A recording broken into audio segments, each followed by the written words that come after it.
वैसे हाँ, नमस्कार दर्शकों, आप देख हो रहे हैं गया। Bharat news 24x7। बड़ी बात यह है कि 14 जनवरी को यात्रा को शुरू किया गया था, न्याय यात्रा, भारत न्याय यात्रा को शुरू किया गया था, और आज पूरे 10 दिन हो गया है। इन बिटवीन एक न्योता कांग्रेस को मिला था, प्राण प्रतिष्ठान रामलला की मूर्ति का अयोध्या में जो राम मंदिर का निर्माण हो रहा है, प्राण प्रतिष्ठा का एक मौका मिला था, उन्होंने खो दिया। लेकिन नटशेल में चर्चा करेंगे इन 10 दिनों में कांग्रेस ने क्या खोया, कांग्रेस ने क्या पाया, और भाजपा को क्या नुकसान हुआ, या भाजपा ने इस मंदिर निर्माण के प्राण प्रतिष्ठा में क्या खोया, क्या पाया। चर्चा जगदीप सिंह सीनियर कांग्रेस लीडर हमारे साथ मौजूद है, और साथ ही साथ अजय भारती, जीएल रैना, जो हमारे फॉर्मर एमएलसी हैं, बड़े रिनोन्ड पर्सनैलिटी है जेएनके के, कश्मीर के खासतौर पर, नहीं जम्मू कश्मीर के नहीं, दिल्ली के भी। आप सबका दोनों का बहुत बहुत स्वागत है। धन्यवाद, बहुत बहुत नमस्कार। मुझे लगता है कि पहले ना जगदीप जी से सुन लेते हैं। जगदीप जी, हम चर्चा कर रहे हैं कि यात्रा के 10 दिन कैसे रहे, लेकिन शुरुआत हमने ये करनी चाहिए कि आप एक तरफ समूचे भारत में यात्रा निकाल रहे हैं जिसमें आप न्याय की डिमांड कर रहे हैं, दूसरी ओर रामलला के प्राण प्रतिष्ठा के निमंत्रण को ठुकरा के आपने गलती तो नहीं की। दोनों चीजें एक साथ चलेंगी, यात्रा पर भी चर्चा करेंगे और इस पर भी चर्चा करेंगे।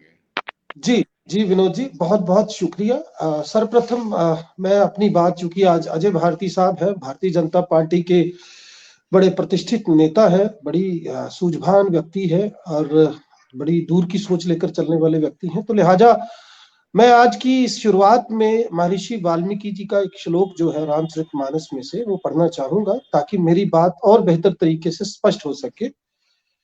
सत्य सत्यमेवेश्वरो लोके, सत्य धर्म सदाश्रिते, सत्य मूलनी सदात्री, सत्य नरासितम परापदम। यानी सत्य ही धर्म है, सत्य ही जीवन है और सत्य से बढ़कर कुछ नहीं। तो पहली तो बात यह कि जब सवाल प्राण प्रतिष्ठा समारोह का आता है तो सबसे बड़ी दिक्कत तो इसे समझने में है इस देश को कि ये एक राजनीतिक कार्यक्रम था या फिर ये एक धार्मिक कार्यक्रम था। विनोद जी, आपकी आवाज नहीं आ रही मुझे, शायद आप कुछ कहना चाह रहे हैं। अब आ रही होगी। तो पहली बात तो मैंने ये कही कि यही स्पष्ट नहीं था, क्योंकि जिस देश के चारों शंकराचार्य आरंभ में इसे इनकार कर चुके हों और समारोह में भाग लेने से उनका स्पष्ट इनकार हो चुका हो, वहां कहीं ना कहीं दिक्कत होती है। और दूसरी बात, मैं बड़े विनम्रता पूर्वक ये कहना चाहूंगा कि जो आमंत्रण हमें भेजा गया था उससे सुसम्मान हमने बड़े सम्मान के साथ इनकार किया था, और ये कहते हुए किया था कि ये भारतीय जनता पार्टी की एक राजनीतिक परियोजना है। और मैं यहाँ एक विनोद जी और सवाल भी पूछना चाहूंगा भारती जी से। जब नई संसद का उद्घाटन हुआ तब भी हमारी महामहिम राष्ट्रपति जी को न्योता नहीं था, और अब जबकि प्रधानमंत्री जी वहां थे, मुख्यमंत्री योगीनाथ थे, आनंदी बेन थी जो राज्यपाल है उत्तर प्रदेश की, और मोहन भागवत जी थे, तो ऐसी परिस्थिति में अगर ये राजनीतिक कार्यक्रम था, प्रधानमंत्री जी की वहां प्रेजेंस है, तो हमारी आदरणीय राष्ट्रपति जी को भी वहां होना चाहिए। तो ये बड़ी सारी चीजें हैं जिन पर मुझे लगता है कि देश के लोग असमंजस में हैं। और रही बात हमारी, तो हम इसे एक व्यक्तिगत धर्म को व्यक्तिगत तरीके से देखते हैं, और मैं समझता हूं कि धर्म और राजनीति दो अलग अलग चीजें हैं। जी विनोद जी। अजय जी, बहुत सारे सवाल इन्होंने आपसे पूछ लिए, मुझे लगता नहीं कि मैं पूछ पाऊंगा अभी आपसे। देखिए क्या कहें हम जगदीप जी का। जी, यस, बिल्कुल बिल्कुल। मेरा ये कहना है कि जगदीप जी नहीं, मेरी आवाज आ रही है ना? हाँ, यस। जी। तो मेरा यह कहना है कि जगदीप जी का हम सम्मान करते हैं, क्योंकि ये भी दूसरी तरह बाकी लोगों की तरह बस वो एक उकसाने में विश्वास तो नहीं करते हैं, लेकिन दुर्भाग्य से जिस पार्टी को रिप्रेजेंट कर रहे हैं उसका जो डीएनए है उसके साथ ये इनका भी तो मजबूरी में कुछ कहना पड़ता है। इन्होंने सत्य की बात की महर्षि वाल्मीकि जी को कोट करते हुए, लेकिन सत्य क्या है? सत्य यह है कि 550 वर्षों से भारतीय समाज, सनातन समाज, हिंदू समाज, भारतीय लोग इस कलंक को मिटाने के लिए, और यहाँ पर जो प्रभु श्री राम, जिसको हम मर्यादा पुरुषोत्तम कहते हैं, जो भारत की संस्कृति में इतना स्थान जिनका है कि जिनको हम ही नहीं, विदेशियों ने भी जिनको भारत की आत्मा माना, उन भगवान श्री राम को न्याय मिले, इस पर ये आज की बात नहीं। इन्होंने कहा कि हमने आज ठुकराया। राजनीतिक कार्यक्रम अगर ये होता तो 500 वर्ष पूरे क्या था, और राजनीतिक कार्यक्रम था तो आप उसको अपने ढंग से राजनीति कर लेते। आप सनातन के साथ खड़े नहीं है, आप सनातन के विरोधी है, आपके डीएनए में सनातन का विरोध है, और ये आज से नहीं है, जब से आपकी पार्टी का जन्म हुआ है लगभग तभी से है। विशेषकर जब से एक डायनास्टी का कब्जा पार्टी पर हुआ, तब से। आप सोमनाथ के टाइम पर क्या हुआ, अब देखिए, जब सोमनाथ का रिनोवेशन हो रहा था तो तब तत्कालीन प्रधानमंत्री जी ने तत्कालीन राष्ट्रपति जी को मना किया कि आपको वहां नहीं जाना चाहिए। इतना ही नहीं, जितनी भी अड़चने डाल सकते थे उसमें डाल दिया। ये तब की बात से लेकर तब तक, जब तक इन्होंने कोर्ट में अपने सारे वकील, नामची वकील खड़े करके कहा कि राम का अस्तित्व ही कहीं प्रमाणित नहीं है। तो जो राम के अस्तित्व को नहीं मानते, जो सनातन विरोधी है, और ये इन्होंने क्या कहा, बड़े मतलब बहुत ऐसे तरीके से कहा कि धर्म को राजनीति से अलग, मजहब को राजनीति से अलग। तो इफ्तियार पार्टी आप भाई साहब क्यों कर रहे थे? अब वो इफ्तियार पार्टी क्या किसी रिलीजियस उस एस्पेक्ट की एक पर्टिकुलर कम्युनिटी के साथ आइडेंटिफाई नहीं होता है, एक रिलीजियस कम्युनिटी के साथ? तब तो आपको राजनीति और उसमें कोई अंतर नहीं देखना है। जब आपका प्रधानमंत्री चाहे जैसे भी रहे हो, जब वो ये कहें कि पहला हक एक रिलीजियस कम्युनिटी का है, कंपेयर कर लीजिए उसका सबका साथ, सबका विकास के साथ, ऐसे तरह से फिर ये कहना, क्योंकि समस्या है, अगर ये सनातन के साथ खड़े हो जाएंगे, न्याय के साथ खड़े हो जाएंगे, तो एक वोट बैंक, एक पर्टिकुलर वोट बैंक इनसे नाराज हो जाएगा। मेरे को विनोद जी ये बड़े एक उसमें से लगता है कि इनको शायद मिसरीडिंग इस बार कर चुके हैं, क्योंकि जो यहाँ का जो माइनॉरिटी कम्युनिटीज में से भी, खासकर मैं मुस्लिम समाज से भी कहूं, मैं अपने जम्मू शहर की बताऊंगा, मैंने 3 लगभग ऐसे भंडारे देखे जिसको मुस्लिम समाज ने ऑर्गेनाइज किया था। इसलिए ये इन्होंने कोशिश की इसको हिंदू वर्सेस मुस्लिम करके राजनीति करने की, जबकि भगवान राम, मर्यादा पुरुषोत्तम राम भारत की आत्मा के साथ आइडेंटिफाई होता है, और उसको भारत का हर व्यक्ति, वो किसी भी मजहब से हो, वो किसी भी धार्मिक फेथ को मानने वाला हो, वो इनको भगवान श्री राम को उसी ढंग से देखता है और उसी तरह से उसमें सम्मिलित होने लगा। आपने देखा होगा जो राम भजन चले, वायरल वीडियो कितने हमारे मुस्लिम बेटियों ने गाए, कितने लोगों ने उसके साथ ये किया, सिवाय ये जो ID.airlines है, क्योंकि इन्होंने जो वर्षों से पाला हुआ, जो उन्होंने एक कल्टीवेट किया हुआ वोट बैंक है, इनको डर लगता है ओवैसी जैसे लोगों से, इनको डर लगता है वैसे लोगों की जिन्होंने कुछ वोटों के ठेकेदार उत्पन्न किए हैं, उनके डर के कारण ये नहीं आए। लेकिन सारी जनता जानती है, ईश्वर जानता है,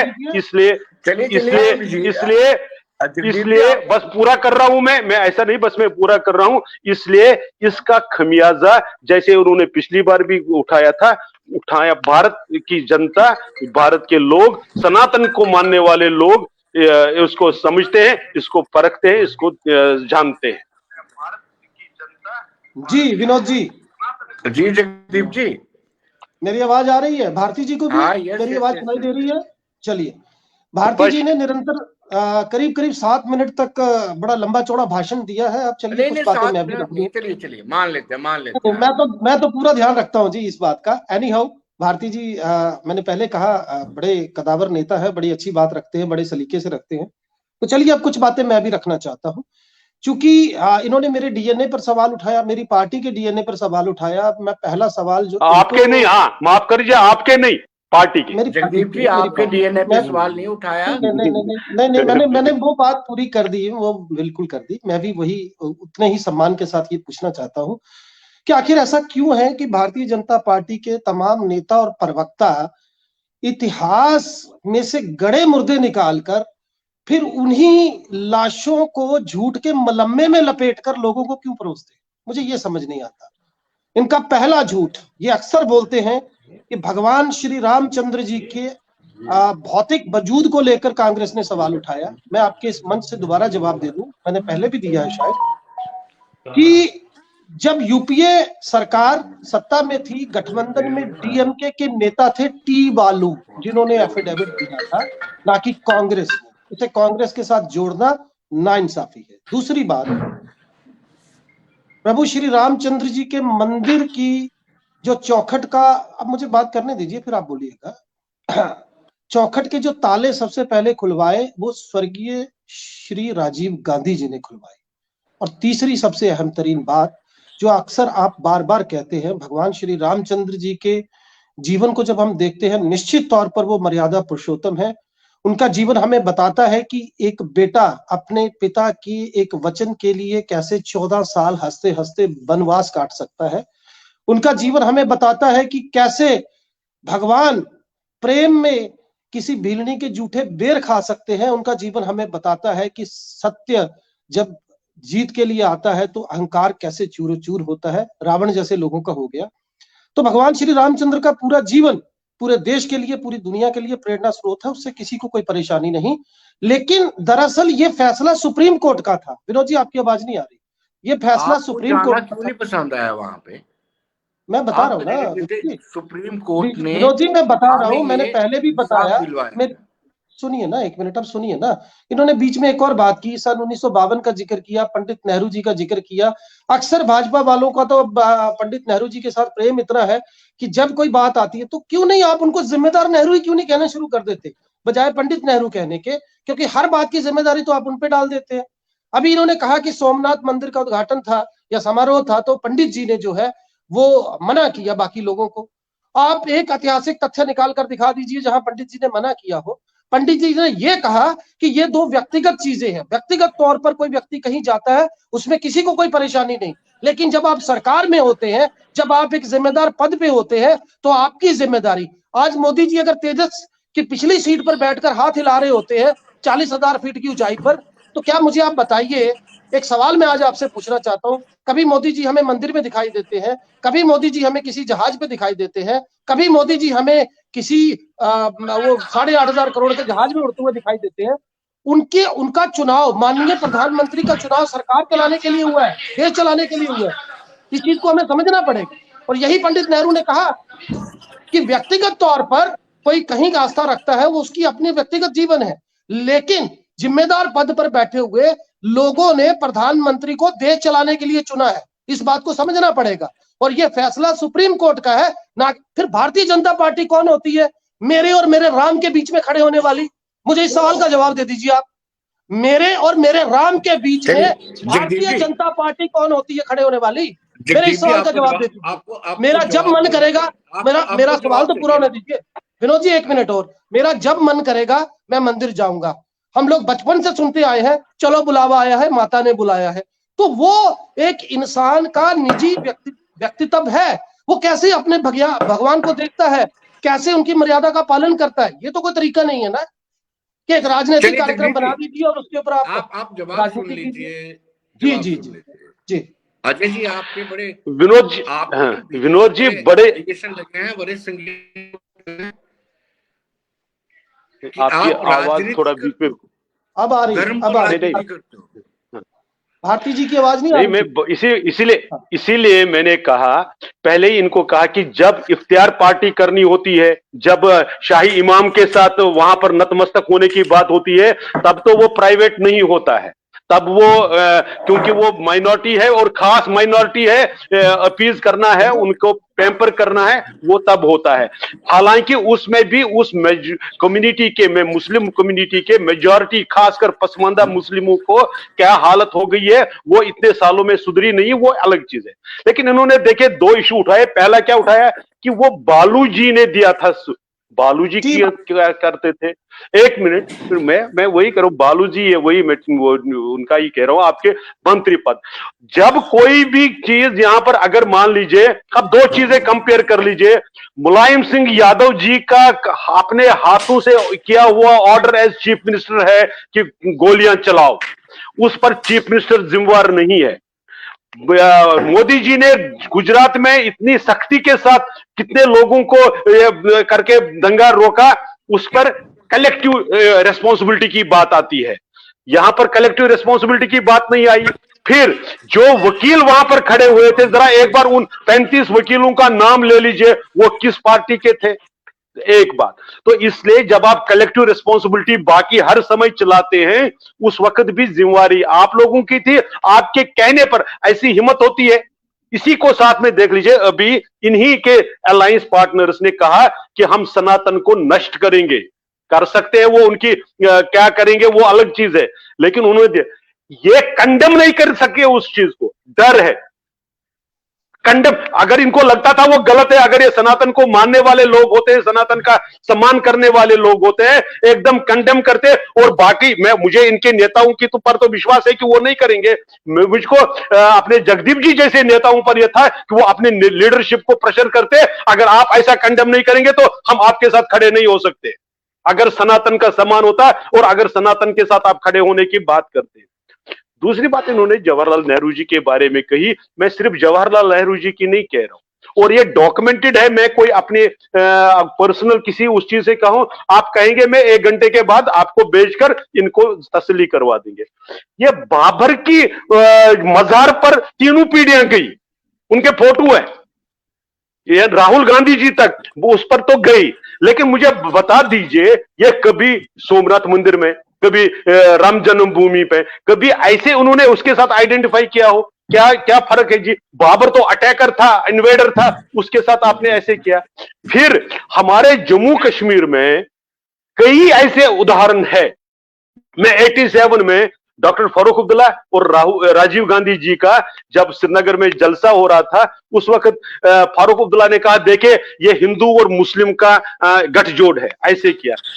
राजीव गांधी जी ने हाथ खींच लिया, मैं हिंदू नहीं हूं। मेरे को तो ये एक प्रकार से एक घटना नहीं, कांस्टेंट घटनाएं हैं जो कांग्रेस पार्टी दिखाती है कि वो हिंदू विरोधी रही है, वो सनातन विरोधी रही है, और इसमें इतने आगे तक गई। कई बार भारत विरोध भी उसमें होता है, इनको पता नहीं चलता है, ये मेरा कहना है। इसीलिए इन्होंने श्री राम जन्मभूमि में जाकर कोई हाजिरी नहीं दी, वहां पर उसमें सम्मिलित नहीं हुए। और जिस दिन उसका भूमि पूजन हो रहा था, उस दिन ये काले कपड़े पहनकर आ गए और संसद में उसका विरोध किया। ये भी ऑन रिकॉर्ड है, ये कोई नई बहुत पुरानी बात नहीं है, अभी अभी बात है अगस्त महीने की। इसलिए कांग्रेस के बारे में भारत की जनता स्पष्ट रूप से जानती है, कांग्रेस के नेताओं के जानते हैं, इसमें कोई किसी को डाउट नहीं है। विनोद जी आपकी आवाज नहीं आ रही। विनोद जी आपकी आवाज नहीं आ रही। मैं भारती जी आपकी बात का जवाब देता हूं मीनवाइल, जब तक विनोद जी नहीं है। विनोद जी नहीं है कि अब जी विनोद जी अपना माइक ऑन कीजिए, माइक ऑन कीजिए आप अपना। नहीं, उनके कनेक्शन में कुछ दिक्कत। ओके, तो भारती जी जितना मैं सुन पाया, चलिए मैं शुक्रगुजार हूं, आपने एटलीस्ट ये तो माना कि ये एक कलेक्टिव रिस्पॉन्सिबिलिटी थी। अलबत्ता कांग्रेस ने वो एफिडेविट नहीं दिया था, चलिए इसी बात के लिए मैं शुक्रगुजार हूं। नहीं, सरकार ने दिया ना जी, सरकार ने दिया ना। सरकार देखिए, वो तमिलनाडु का मसला था, उसमें और बहुत सारी चीजें हैं। इसमें कौन सा तमिलनाडु? राम की एग्जिस्टेंस पर क्वेश्चन मार्क करना तमिलनाडु का कहां से हो गया? सुनिए, राम सेतु का इशू था, बात को सुनिए। उसको डीएमके कैसे देखता है, उसकी जिम्मेदारी कांग्रेस की नहीं है, इसको समझिए आप। अगर आप गठबंधन उन्होंने क्या उन्होंने नहीं इस पर नहीं जगदीप जी प्लीज मुझे यह बताइए, क्या वो एज तमिलनाडु के चीफ मिनिस्टर के या तमिलनाडु के मिनिस्टर के नाते दिया क्या उन्होंने? मैं जवाब दे रहा हूं। कहां था और उनके वकील कौन थे जो खड़े थे? वकील वो बता दीजिए ना, उनके नाम बता दीजिए। भारती जी मैं ससम्मान आपसे, ससम्मान पूरी इज्जत के साथ जी आपको ये बताना चाहता हूं। स्वागत है। पहली तो बात ये कि एक गठबंधन के अंदर जब कोई भी राजनीतिक दल जो किसी एक राज्य विशेष में खासतौर से अपना प्रभाव रखता हो, तो उसकी तरफ से अगर कुछ दिया जाए तो उसको कलेक्टिवली बोलना भी एक हद तक ठीक है, लेकिन सिर्फ और सिर्फ कांग्रेस को जिम्मेदार बता देना ये गलत है, पहली बात। फिर हम तो पूरे अलायंस को कह रहे हैं ना। नहीं, कांग्रेस को बोला, आपके प्रवक्ता और नेता कांग्रेस का नाम लेते हैं। नहीं, कांग्रेस तो है ही है, कांग्रेस भी तो उस अलायंस में सब के बारे में हम कहते हैं। तो आप अलायंस की बात कीजिए ना, don't blame Congress particularly. And secondly, Congress also is to be blamed, Congress also is to be blamed. Congress भी उतनी ही, क्योंकि कांग्रेस मेजर पार्टनर है। Now let me explain, Mr. Bharti. The very first thing is that while discussing or while claiming about any particular party, particularly when the government has been framed in a coalition, we are not supposed to blame one particular party accordingly. And secondly, as you told about all those advocates which came to the court, let me tell you one thing very clearly. Once an advocate comes to a court, he or she will be an advocate only, not a leader. तो वकील कौन कहां गया उसको नेताओं के साथ मत जोड़िए, वो उनका एक अलग करियर है, वो उसको कैसे देखते हैं। अब तीसरी बात देखिए, हम इससे बाहर आए। भारती जी, एक जिम्मेदार बहस जो है मैं समझता हूँ होनी चाहिए। आप इतने शालीन आदमी हैं, तो आपके सामने जब हम डिस्कस कर रहे हैं तो मेरा एक ही बात है मेरा, जिसको मैं अपने पक्ष के तौर पे रखना चाहता हूँ कि भारती जी देखिए, धर्म जो है वो एक व्यक्तिगत बात है, इसमें कोई दो राय नहीं है। राजनीति और धर्म दो अलग अलग चीजें हैं। ये विडंबना है इस देश की कि यहाँ राजनीति में धर्म मिला हुआ है या धर्म को मिला दिया जाता है अपने सियासी मफादों के लिए।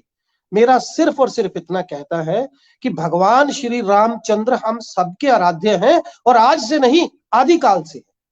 तो उसमें किसी एक राजनीतिक दल की भागीदारी, वो भी ऐसे कि राजनीतिक तंजीम कोई जो है वो इनविटेशन भेजे अलग अलग सियासी जमातों को, ये बात जो है ये गले के नीचे नहीं उतरती। इसीलिए हमारी पार्टी के तमाम वरिष्ठ नेताओं ने, मुझे बात पूरी करने दीजिएगा, हमारी पार्टी के तमाम वरिष्ठ नेताओं ने, उसमें सोनिया जी हैं, राहुल जी हैं और राजीव रंजन जी हैं और खड़गे साहब, तो उन्होंने ससम्मान इसे एक राजनीतिक परियोजना बताया था। और दूसरी एक अहम तरीन बात जिस पर मुझे तो हैरत होती है विनोद जी, भारतीय जनता पार्टी के लोग जो हैं वो राजनीति को और कितना नीचे गिराएंगे। पहले 4 शंकराचार्य इसका विरोध कर रहे थे, आपने सुना। मैं पूछना चाहता हूं आपसे, वो कौन है चंपत राय? जरा बताएं मुझे, कौन है चंपत राय? ये वही चंपत राय है ना जिसके ऊपर जमीन घोटाले का मामला दर्ज था। आज ये चंपत राय ये कहते हुए नजर आते हैं बयान में कि ये रामानंद समाज जो है उसका अख्तियार है मंदिर के ऊपर, बाकी के जो है उनका नहीं है। तो इस तरीके से देश को बांटना जो है वो मुझे लगता है समूचे देश के लिए घातक है। और एक आखिरी बात, फिर आप बोलिए, फिर भारती जी आप बोलिएगा। एक आखिरी बात, आपने बार बार एक विनोद जी एक बात, मैंने तो 2 ही मिनट बोला, अभी 2-3 मिनट, चलिए एक आखिरी बात। बार बार विनोद जी मैंने नहीं बोला, बाद में इनको दिखाइए कितने मिनट बोलिए। चलिए एक आखिरी बात, इनको बाद में दिखाएगा कि कितने मिनट बोले। चलिए एक मिनट लूंगा सिर्फ। एक बात भारती जी ने बोली, बार बार इफ्तार पार्टी का जिक्र किया। मैं भी आपसे एक सवाल पूछता हूं जनाब, कल का दिन था, आपने देखा एम्स में भी आधे दिन की छुट्टी की बात उठी, बाद में बवाल मचा, उसे बंद कर दिया गया। लेकिन आपसे मैं एक सवाल पूछता हूं, इसी देश की संसद के अंदर, ये जहां तक मुझे जानकारी है, अगर मैं सही हूं तो कोई ऐसा नियम कानून पास हुआ या उस पर बात हुई कि ये जो मुस्लिम लोग हैं अगर आधे घंटे के लिए नमाज पढ़ते हैं तो इससे जो है वो समय का नुकसान होता है, ऑफिशियल कामकाज में प्रभावित होता है, तो इसे बंद कर दिया जाए।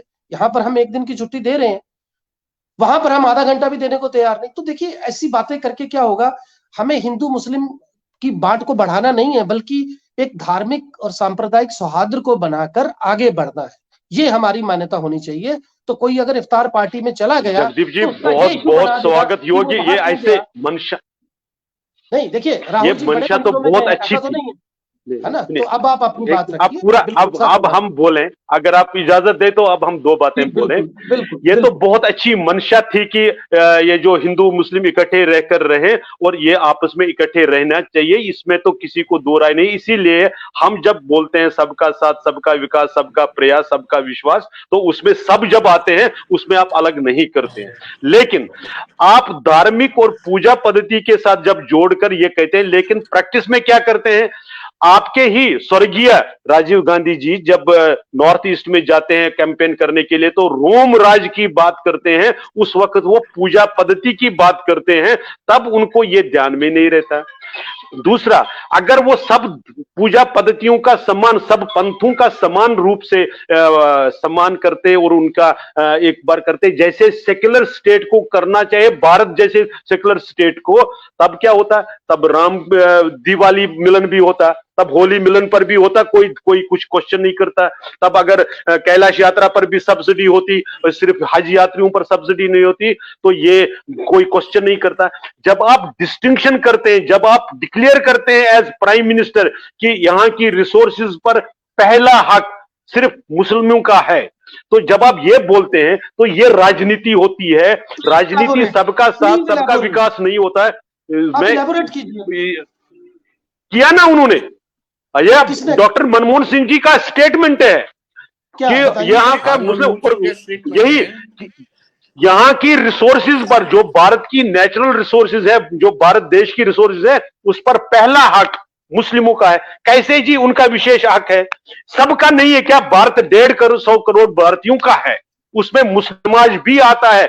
जब आप विशेष नाम ले लेते हैं तब आप राजनीति करते हैं, हमारा यह कहना है। उसके कारण उनको लगता है कि हम स्पेशल है। ऐसे ही जब आप जम्मू कश्मीर को सिर्फ मुस्लिम मेजॉरिटी होने के नाते 370 जैसी विघटनकारी धारा दे देते हैं, उनको अलग रखते हैं भारत की मेन स्ट्रीम से, जबकि देश का बंटवारा किस बात पर हुआ था?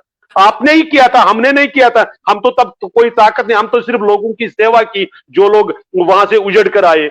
तब जब आप भारत को हिंदू और मुस्लिम के नाम पर बांट देते हैं, और जो कहा गया था कि हमारी लाशों पर ऐसा होगा, लेकिन उसके बाद भी आपने कुछ उसका विरोध नहीं किया, उसको एक्सेप्ट किया, सहर्ष एक्सेप्ट किया।